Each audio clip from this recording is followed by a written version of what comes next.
approaching Siquijor.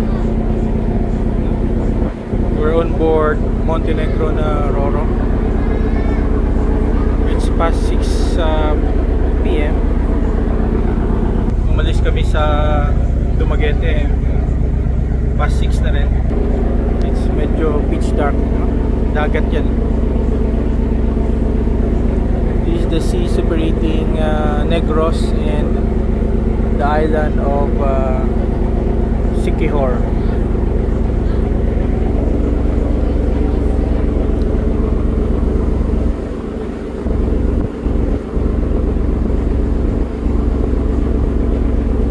Nakatali yung cellphone ko, baka biglang mahulog. If you observe, I think in a few minutes we'll be landing in Kandahay Beach Resort.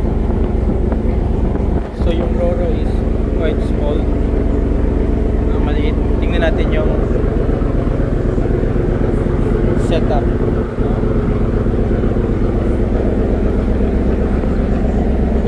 Medyo maliit.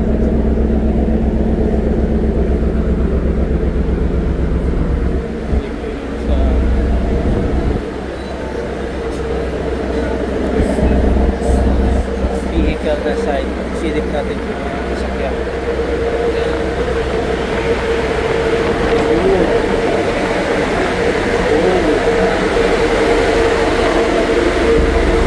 Yung the male CR. Dito nakaliit yung Roro. Ilang feet? 2, 4, 6, 8, 10. A dozen vehicles lang. Dito sa gitna yung sa atin, the Ford Everest Titanium 4x4. Ganda ng performance, no? It's a recommended vehicle for long distance travelers.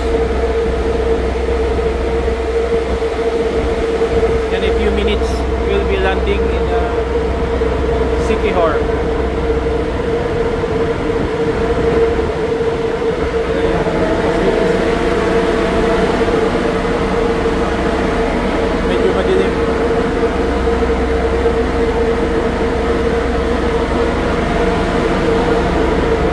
Compared with the other Roro ng Montenegro, I think this is only 1/4, no? Yung size. Siguro depende rin sa volume ng mga passengers.